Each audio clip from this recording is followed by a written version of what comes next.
Lagi mungkin dia bisa mendiagnosa dari keringat atau dari ludah misalnya kan. Kemudian dia bisa keluar tanda strip merah. Kenapa bisa seperti itu? Apa yang terjadi? Beda hormon, perubahan itu kimia tadi. Ya, pertanyaannya kurang jelas sepertinya. Jadi awalnya tidak ada strip kan? Kemudian awalnya di ujung ini adalah kering. Kemudian ujung ini ada tetesi katakanlah urin.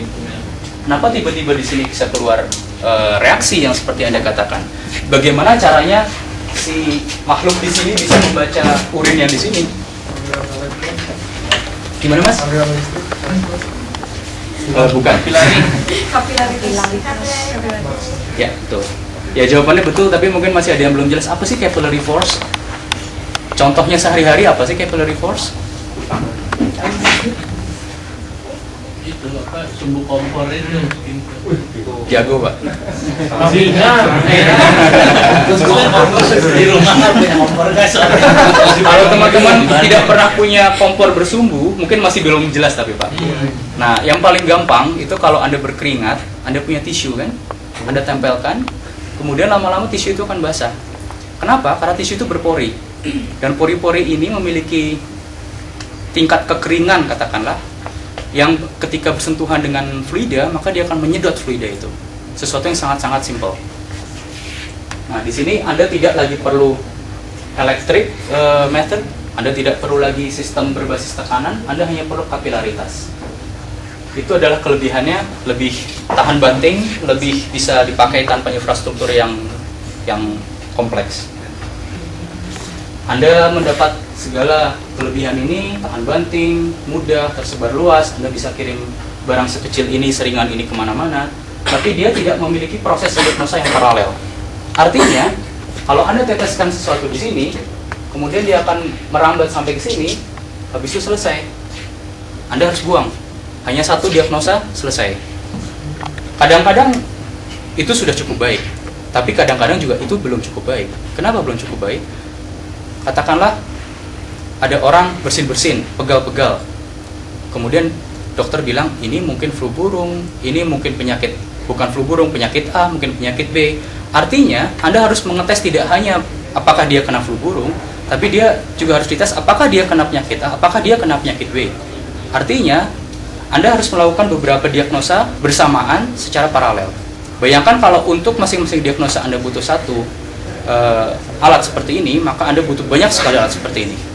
Akan lebih menarik kalau Anda punya cukup satu alat yang punya kemampuan diagnosa secara paralel. Waalaikumsalam. Ini yang Anda lihat di sini buram sekali sayangnya, tapi mudah-mudahan saya bisa menjelaskan. Sederhananya ini adalah tisu.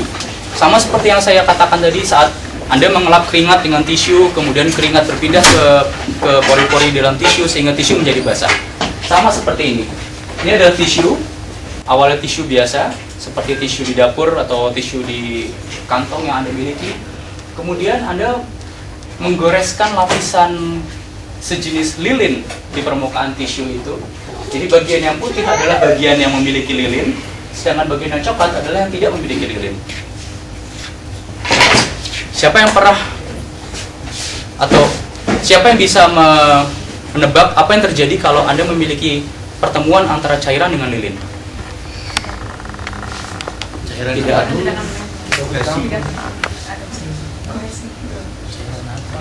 Bahasa sederhananya, lilin tidak suka air kan? Jadi dia akan menolak air.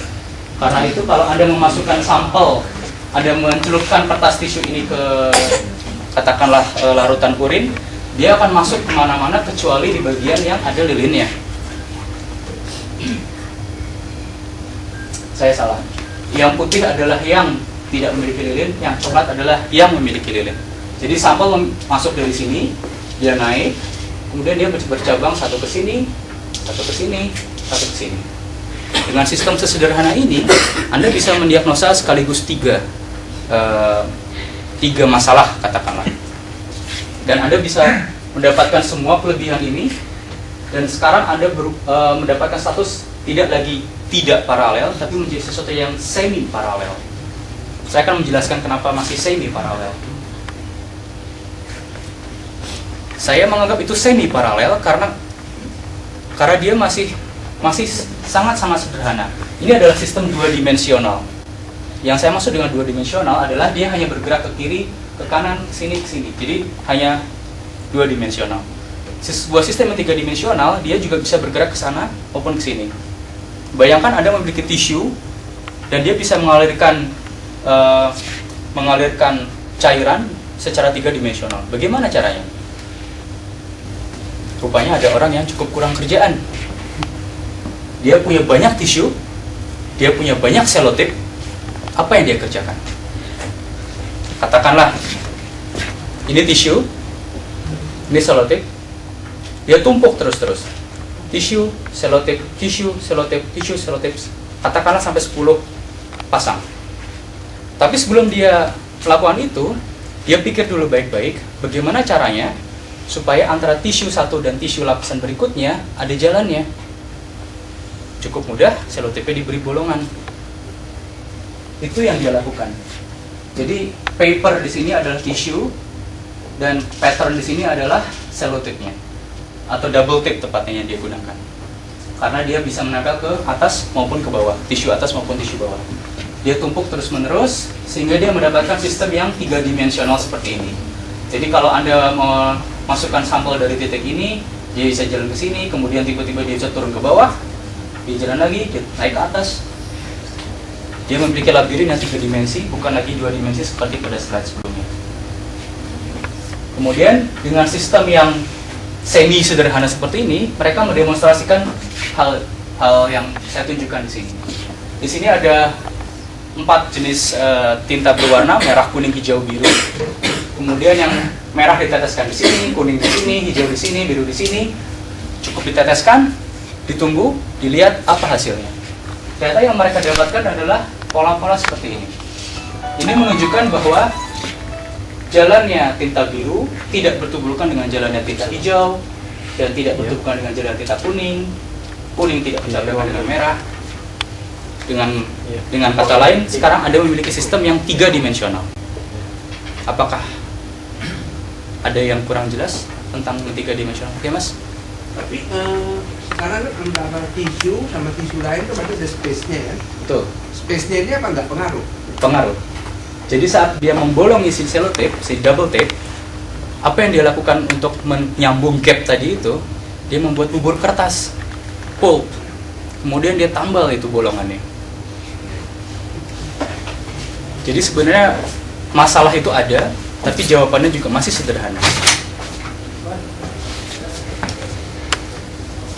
Kemudian dengan device super sederhana yang barusan saya tunjukkan, peneliti-peneliti itu mencoba membuktikan bahwa Anda bisa melakukan diagnosa. Di sini yang dilakukan adalah mendiagnosa kadar glukosa dan kadar sebuah jenis protein. Saya tidak akan mengelaborasi di sini karena audiensnya sangat lebar. Yang penting kita tahu bahwa kita akan mendeteksi apakah protein itu ada dan glukosa itu seberapa kadarnya. Di sini Anda memiliki 4 buah sampel, 4 buah inlet A, B, C, D. Cara mengoperasikannya cukup mudah. Anda katakanlah punya semangkuk urin, Anda celupkan ujung A, tunggu sekian menit, katakanlah 2 menit sampai bagian detektor berubah warna. Angkat, putar, celupkan, masukkan bagian B, angkat, putar, celupkan C, kemudian D, dan Anda selesai.